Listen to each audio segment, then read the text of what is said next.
Em muitas áreas rurais dos Estados Unidos, a natureza não se resume apenas a paisagens tranquilas. É um espaço onde as pessoas convivem com a vida selvagem e precisam controlá-la para proteger as lavouras, a segurança e os meios de subsistência. Isso não é feito por diversão ou violência, mas para manter um equilíbrio de longo prazo entre os seres humanos e a natureza. Vamos explorar como agricultores e caçadores dos Estados Unidos controlam legalmente a vida selvagem prejudicial e por que isso se tornou uma parte essencial da agricultura moderna neste vídeo. Primeiro, precisamos falar sobre os fazões. Quando chega a época de plantio em estados do meio-oeste como Iowa, Kansas e Dakota do Sul, muitos agricultores americanos precisam lidar com os fazões, aves silvestres que vivem muito próximas das pessoas e se adaptam extremamente bem aos campos agrícolas modernos.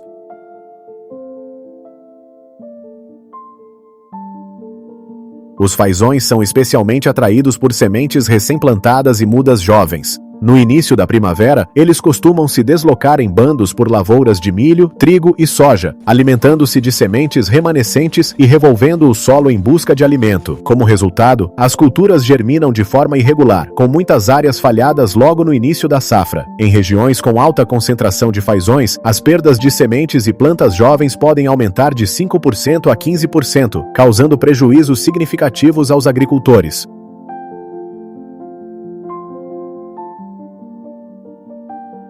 No passado, as populações de fazões eram naturalmente controladas por predadores. No entanto, com a expansão das áreas agrícolas e a redução de muitas espécies predadoras, esse controle natural enfraqueceu, enquanto as fontes de alimento provenientes das lavouras continuaram a aumentar. Como resultado, os agricultores passaram a ser obrigados a limitar ativamente o número de fazões para evitar danos de longo prazo.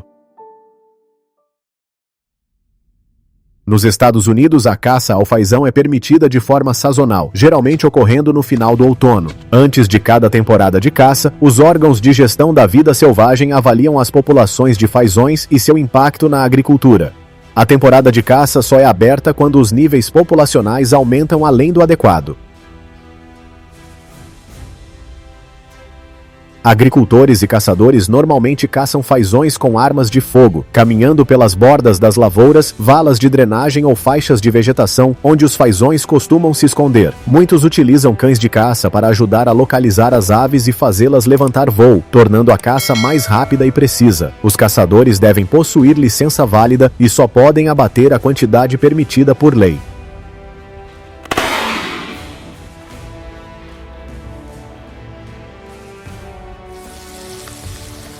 Após serem abatidos, os fazões são utilizados como alimento, seguindo uma tradição antiga do meio rural americano de tirar apenas o necessário e não desperdiçar nada. Em um cenário em que a natureza já não se equilibra sozinha como antes, a caça legal ao fazão é vista como uma forma prática de proteger as lavouras, manter as populações estáveis e permitir que a agricultura e a vida selvagem coexistam lado a lado.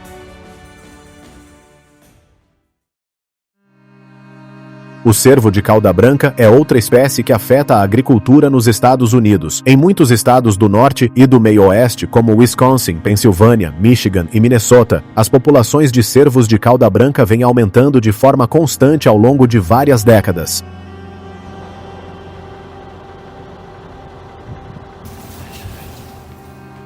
A principal razão são as mudanças no ambiente natural. Grandes predadores que antes controlavam as populações de cervos, como lobos cinzentos e pumas, já não estão presentes em muitas regiões.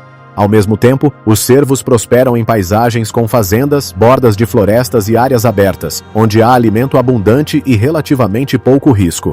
Sem um controle natural forte, as populações de cervos crescem mais rápido do que o ambiente consegue equilibrar naturalmente.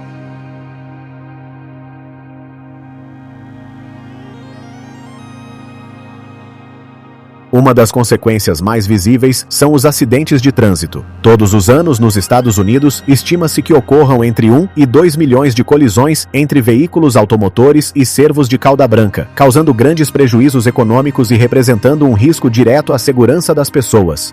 Além disso, os cervos danificam pomares, lavouras de milho, vinhedos e muitas outras culturas, além de dificultar a regeneração de florestas jovens.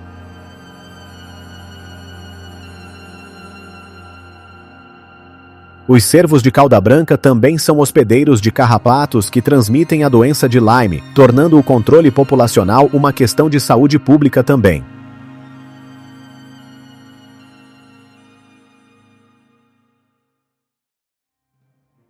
Por esse motivo, a caça ao cervo de cauda branca é permitida para controlar os níveis populacionais e reduzir conflitos, e não para eliminar a espécie. Nice shot, buddy. Nos Estados Unidos, os cervos de cauda branca são comumente caçados com armas de fogo ou arcos, utilizando métodos bem estabelecidos e rigorosamente regulamentados.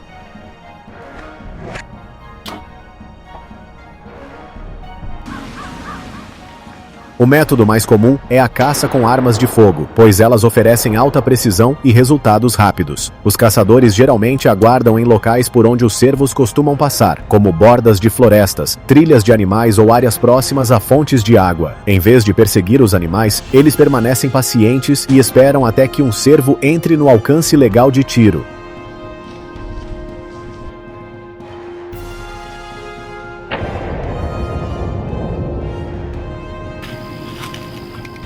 Além disso, a caça com arco e flecha também é muito comum e geralmente possui uma temporada própria. Esse método exige que o caçador se aproxime mais do animal, se mova lentamente e observe com atenção. Devido ao alcance efetivo menor, é necessário escolher o momento exato para evitar causar ferimentos prolongados ao cervo.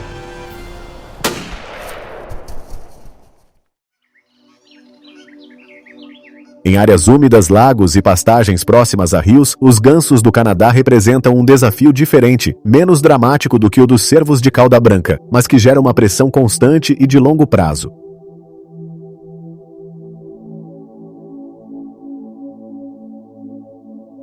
Os gansos do Canadá são aves inteligentes e acostumadas a viver próximas das pessoas. Eles se adaptam facilmente a parques, lagos artificiais, pastagens agrícolas e até áreas residenciais. Um ganso adulto pode consumir mais de 0,9 kg de grama e vegetação por dia. Quando centenas de gansos se reúnem em bandos, a quantidade de vegetação consumida aumenta rapidamente, especialmente em áreas de pasto e ao longo das margens dos rios.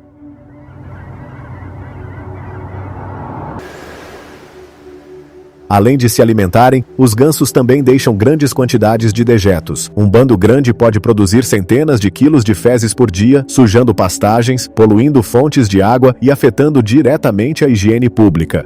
Em muitas regiões, os dejetos dos gansos aumentam os níveis de bactérias em lagos e lagoas, gerando pressão adicional sobre os ecossistemas aquáticos e sobre o abastecimento local de água potável.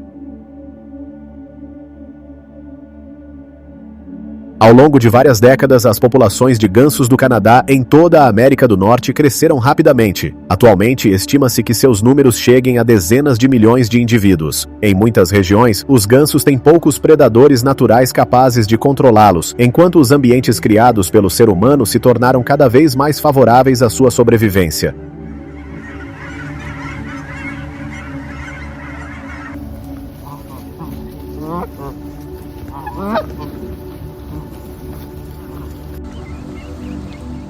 Quando a densidade de gansos ultrapassa a capacidade de suporte do ambiente, as margens dos rios sofrem erosão, a vegetação ribeirinha é destruída e outras espécies de aves nativas passam a competir por alimento. A superlotação também aumenta o risco de disseminação de doenças dentro dos bandos de gansos.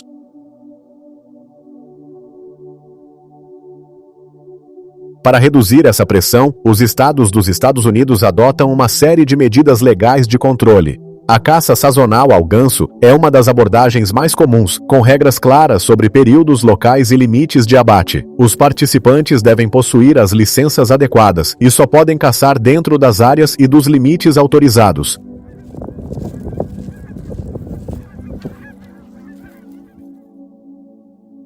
O objetivo dessas medidas não é eliminar os gansos do Canadá, mas manter suas populações em níveis controláveis. Quando os números são gerenciados de forma adequada, gansos, pessoas e ecossistemas ribeirinhos podem coexistir de maneira estável e sustentável.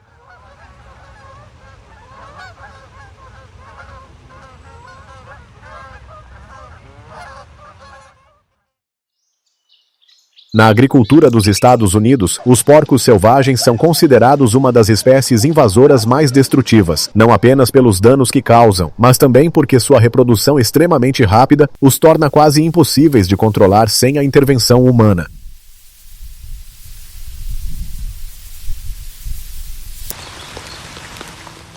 Os porcos selvagens reviram e escavam o solo em busca de raízes, tubérculos e insetos. Em apenas uma única noite, eles podem destruir lavouras de milho, soja, trigo ou pastagens de criação. Sistemas de irrigação são danificados, bordas de lavouras cedem, a erosão do solo aumenta e muitas áreas ficam impossibilitadas de serem cultivadas novamente por longos períodos. De acordo com estimativas de órgãos agrícolas e de vida selvagem dos Estados Unidos, os porcos selvagens causam mais de 1 bilhão e 500 milhões de dólares em danos por ano à agricultura e ao meio ambiente. Somente no Texas, o estado com a maior população de porcos selvagens do país, as perdas chegam a centenas de milhões de dólares por ano.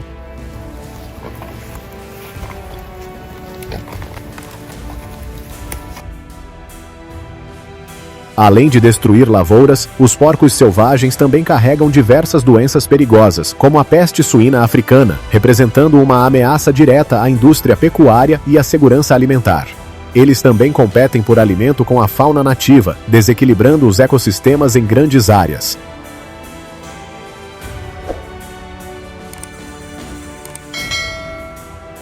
Diante da gravidade do problema, muitos estados do sul, como Texas, Alabama e Flórida, permitem a caça ao porco selvagem durante todo o ano. Para controlá-los, agricultores e caçadores utilizam diferentes métodos. Os mais comuns são a caça com armas de fogo ou arcos em áreas onde os porcos aparecem com frequência. Além disso, o uso de armadilhas de grande porte é amplamente adotado.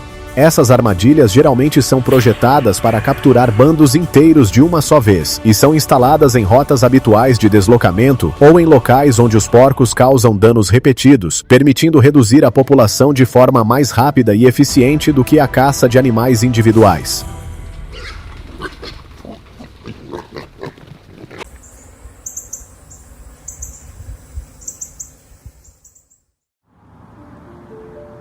Os perus selvagens são um exemplo claro de como os Estados Unidos gerenciam a vida selvagem com uma abordagem de longo prazo e controlada. No início do século XX, essa espécie esteve quase à beira da extinção, restando apenas cerca de 30 mil aves em todo o país devido à caça excessiva e à perda de habitat. Diante dessa ameaça, foram implementados programas rigorosos de conservação, incluindo a restauração de florestas, restrições à caça e esforços de reintrodução cuidadosamente controlados.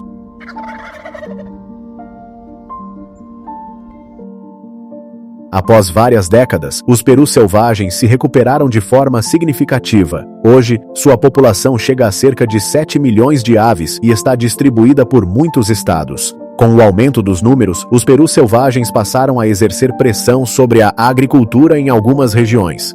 Eles entram em lavouras de milho e pomares, alimentam-se de sementes e brotos jovens e competem por alimento com o gado e outras espécies de aves.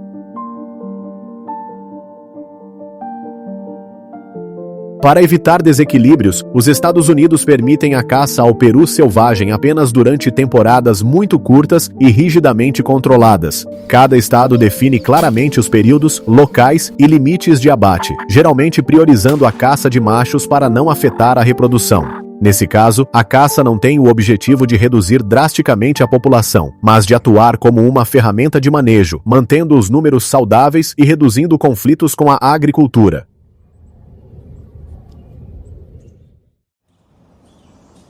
Por fim, há os coiotes, predadores que se adaptam extremamente rápido a ambientes dominados pelo ser humano.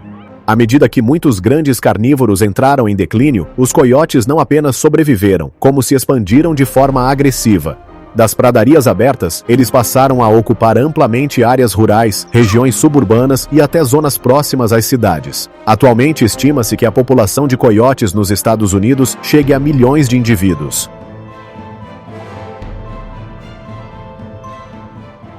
Para os agricultores, isso representa uma ameaça direta.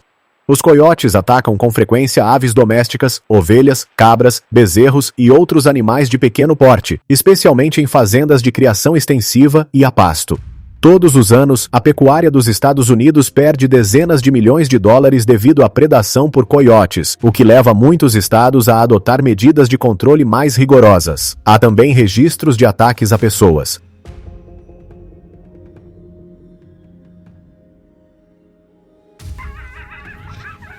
Nos Estados Unidos, os coiotes são controlados principalmente por meio da caça legal. O método mais comum é a caça com armas de fogo, que muitas vezes ocorre ao longo de todo o ano em áreas com altos níveis de conflito. Agricultores e caçadores geralmente miram indivíduos que aparecem repetidamente perto de fazendas, áreas de criação de animais ou bordas de florestas próximas às zonas residenciais. Além disso, o uso de armadilhas também é amplamente empregado. Os tipos de armadilhas permitidos variam conforme a legislação de cada estado e são instalados ao longo das rotas que os coiotes costumam percorrer. Em algumas áreas extensas, especialmente no oeste dos Estados Unidos, também são utilizadas operações de controle com helicópteros ou outras aeronaves para reduzir rapidamente a densidade populacional em um curto período de tempo.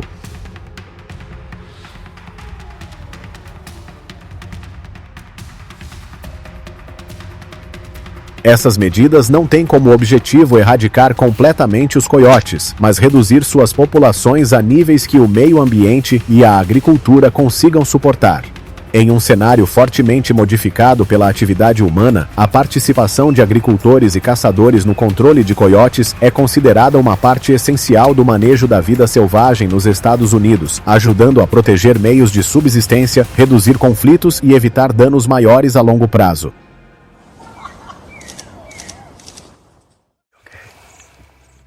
Em resumo, a caça nos Estados Unidos não é uma matança indiscriminada, mas uma intervenção humana necessária quando a natureza já não consegue se autorregular. Quando gerida corretamente dentro da lei, ela ajuda a proteger lavouras e rebanhos, mantém as populações de animais silvestres mais estáveis e reduz conflitos de longo prazo entre as pessoas e a natureza.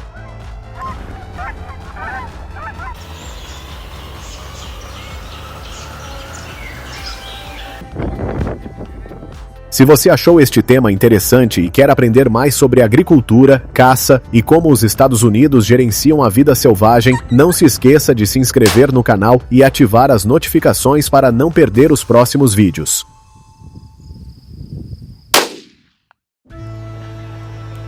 Você consegue acreditar que, em apenas uma noite, todo um campo de dezenas de hectares pode ser revirado como se tivesse acabado de passar por um bombardeio? Nos Scrub West, Austrália e Canadá, essa não é uma história rara, mas a realidade que acontece todos os dias. Milhões de javalis grandes, agressivos e que se reproduzem a uma velocidade incrível estão se tornando um verdadeiro pesadelo para os agricultores. Neste vídeo, vamos descobrir como os agricultores americanos, australianos e canadenses estão lidando com esse agressivo exército de javalis. Uma guerra silenciosa, mas extremamente feroz no campo.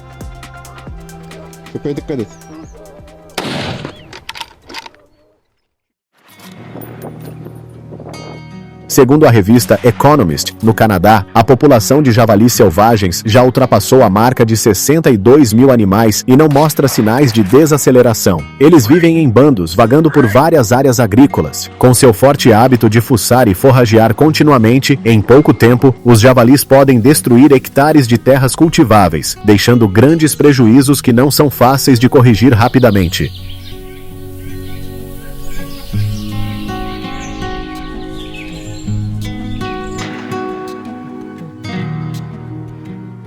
A situação na Austrália é ainda mais grave. Estima-se que possa haver até 23,5 milhões de porcos selvagens vivendo na natureza. Eles causam um impacto negativo em 148 espécies de flora e fauna ameaçadas. Todos os anos, os agricultores sofrem perdas diretas de cerca de 106,5 milhões de dólares causadas por eles. Em escala global, eles emitem cerca de 4,9 milhões de toneladas de dióxido de carbono anualmente, o equivalente às emissões de 1,1 milhão de automóveis.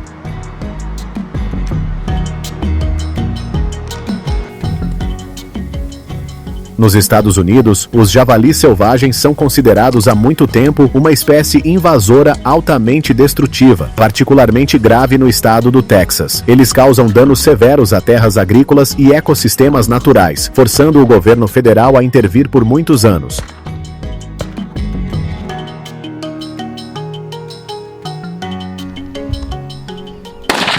Diante desses impactos, a caça e a armadilhagem são oficialmente apoiadas como medidas necessárias para reduzir a ameaça. Esses métodos, em várias formas, têm sido reconhecidos como abordagens legítimas e tradicionais na gestão da população de javalis.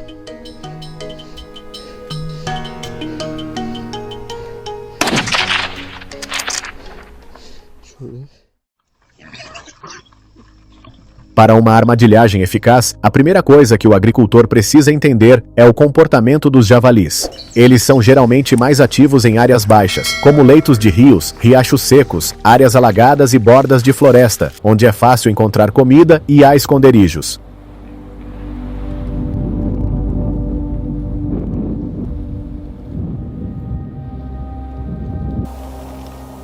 Ao inspecionar, sinais muito claros que indicam a presença frequente de javalis são pegadas grandes e úmidas, juntamente com rastros de fuçagem profundos, longos e contínuos no solo. Tais áreas são os pontos ideais para colocar iscas e armadilhas.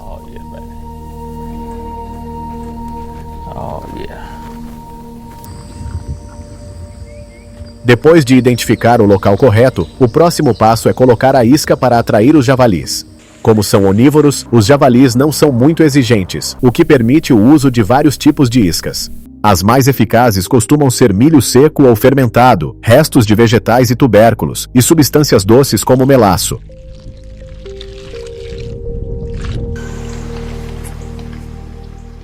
O importante é não deixar a isca acabar, pois se não houver mais comida, os javalis irão embora e procurarão outra área. Manter a isca regularmente ajuda-os a voltar com frequência e a criar gradualmente um hábito.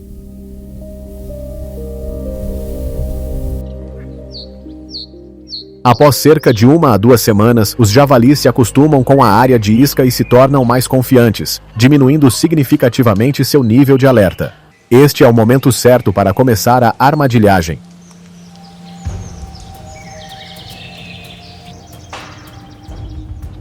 A armadilha deve ser projetada com paredes de contenção de pelo menos 1,5 metros de altura, para evitar que os javalis saltem para fora.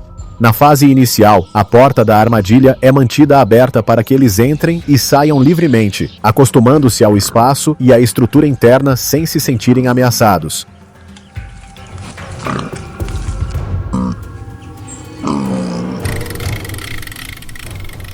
Quando os javalis estiverem totalmente familiarizados, o agricultor instalará o mecanismo de acionamento da armadilha e espalhará a isca em um caminho direto para o ponto de ativação. Com o apoio de novas tecnologias, muitos tipos de armadilhas inteligentes atuais são integrados com câmeras, permitindo que os usuários observem e ativem remotamente por meio de telefone ou computador.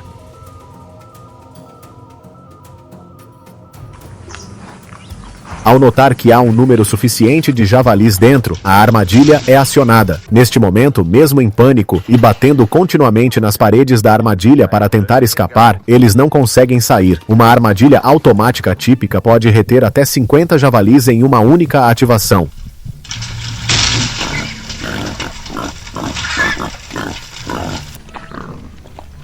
Vamos ver algumas cenas impressionantes da captura de javalis pelos agricultores usando armadilhas.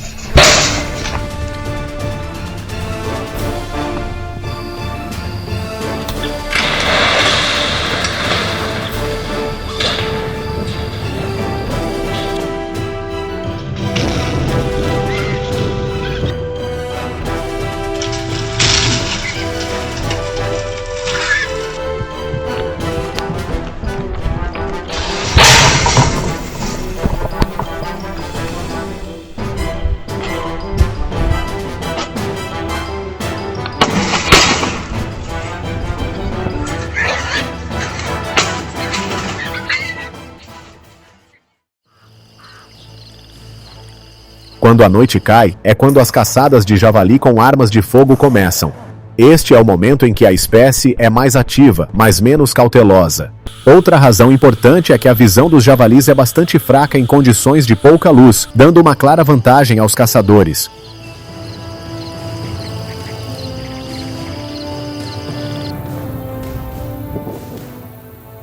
No entanto, para compensar essa fraqueza, eles têm um olfato extremamente apurado. Portanto, os caçadores geralmente se aproximam de uma posição contra o vento, minimizando ao máximo a detecção do odor corporal. Para observar melhor no escuro, equipamentos de visão noturna são praticamente indispensáveis.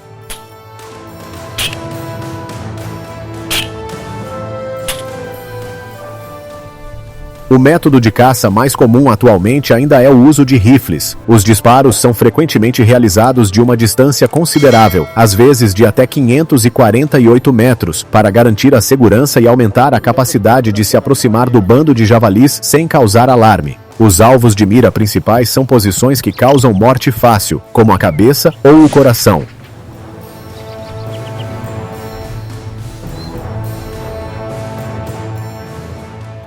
Os javalis podem correr a uma velocidade de até 40 km por hora, mais rápido do que a velocidade média de corrida de um ser humano. Por isso, o caçador deve ter habilidades de pontaria precisa, abatendo o animal com apenas um tiro para evitar que ele seja ferido e escape.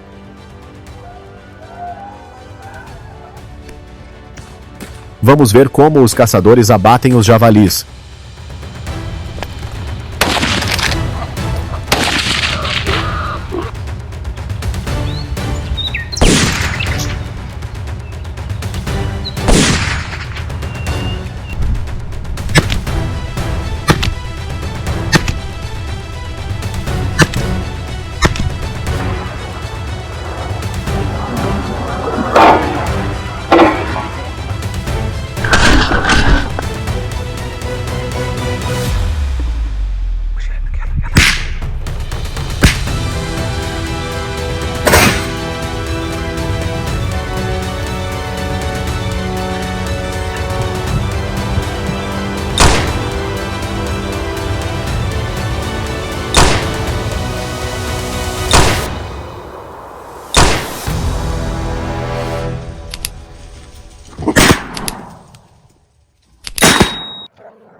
Além disso, alguns caçadores optam por caçar com cães.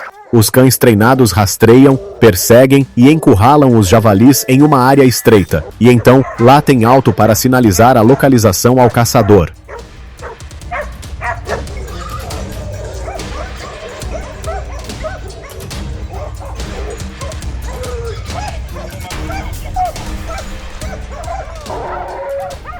Algumas raças de cães agressivas podem até atacar diretamente os javalis, prendendo o animal e permitindo que o caçador se aproxime. Este método exige coordenação harmoniosa entre a pessoa e o cão, bem como uma experiência muito alta no manejo de situações.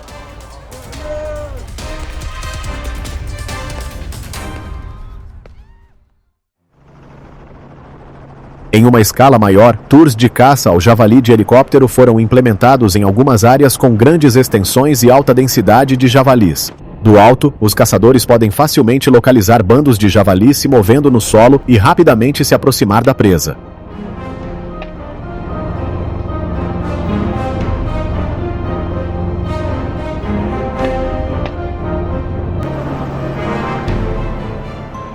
Este método de caça é particularmente eficaz em pastagens grandes, fazendas extensas ou áreas remotas. A experiência proporciona uma sensação extremamente dramática, com um ritmo rápido e tenso, o que leva muitas pessoas a compará-la a um jogo de FPS na vida real.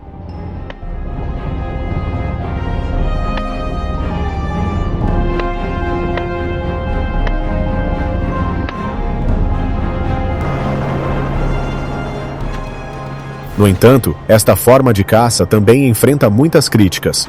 O ruído alto e constante do helicóptero pode causar sérios distúrbios ao habitat natural. Além disso, as operações de voo baixo e repetido por longos períodos também aumentam a poluição ambiental, especialmente a emissão de gases e combustível.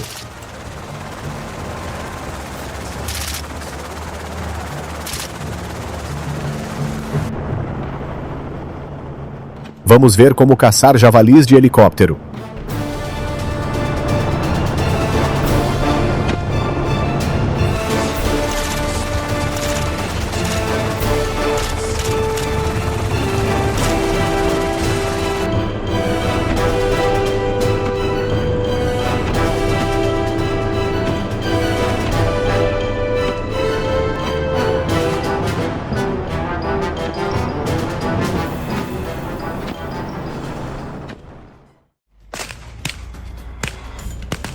Além das armas de fogo e dos meios modernos, alguns caçadores ainda escolhem um caminho mais tradicional e desafiador: usar arco e flecha. Este método exige paciência, habilidade e a capacidade de se aproximar da presa a curta distância.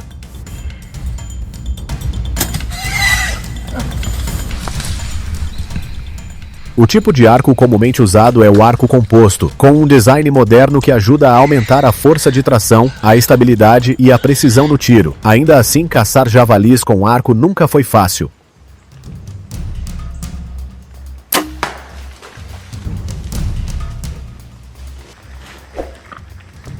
Um javali selvagem adulto pode pesar mais de 100 quilos, juntamente com uma espessa camada de gordura que atua como um escudo natural. Essa característica faz com que as flechas raramente causem ferimentos fatais imediatos.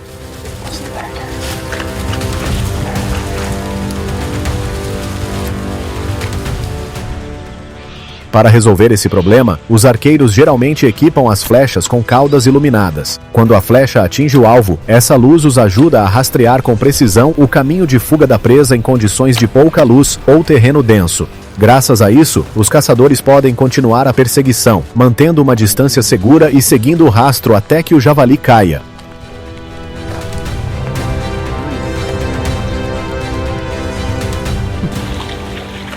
Vamos ver cenas impressionantes de caça ao javali com arco e flecha.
Depois de caçar o javali, a próxima etapa é processá-lo. Neste processo, o fator segurança é sempre prioridade. Ao manusear javalis, vivos ou abatidos, os caçadores devem usar luvas de proteção.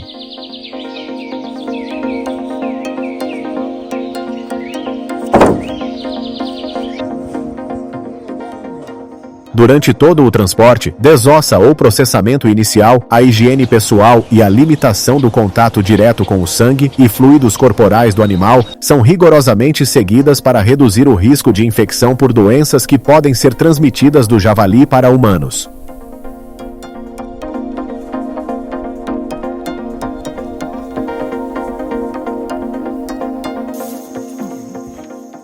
Depois de abater o javali, algumas pessoas optam por prepará-lo e comê-lo na hora, mas na verdade, a maior parte da carne de javali é vendida para restaurantes ou estabelecimentos de carne.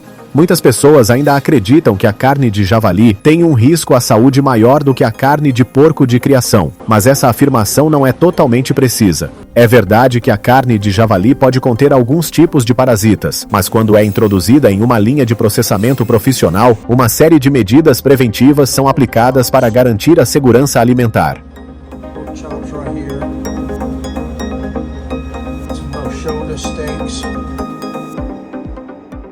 Na Austrália, a carne de javali deve passar por muitas etapas rigorosas de processamento. Este processo inclui o uso de equipes especializadas e treinadas em frigoríficos de caça selvagem. Após o abate, toda a carne deve ser inspecionada por fiscais qualificados para detectar e eliminar riscos potenciais antes de ser colocada no mercado. Estes procedimentos ajudam a garantir que a carne de javali cumpra os padrões de segurança necessários.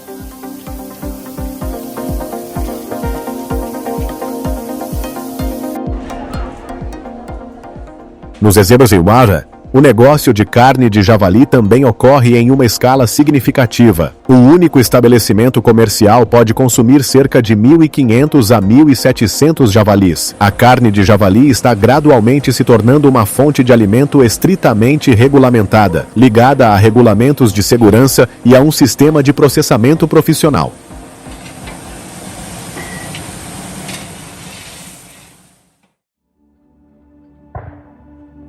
A luta contra os javalis nos Estados Unidos, Austrália e Canadá mostra que este não é apenas um problema dos agricultores, mas uma grande questão relacionada ao meio ambiente, segurança alimentar e a forma como os humanos gerenciam a natureza.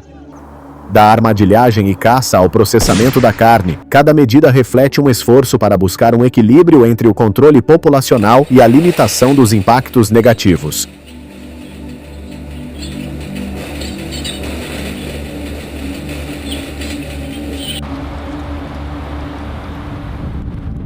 Os javalis são uma espécie que se reproduz rapidamente, se adapta com força e é muito difícil de controlar totalmente. Portanto, nenhuma solução é absoluta. O importante é como os países aprendem a coexistir, controlar os riscos e reduzir os danos a longo prazo. E na sua opinião, nesta batalha, qual é a solução mais razoável para proteger as colheitas e ao mesmo tempo não causar danos excessivos ao meio ambiente natural? Vamos discutir na seção de comentários.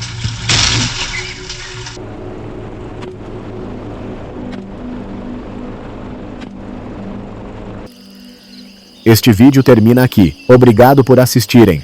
Tchau e até o próximo conteúdo do canal.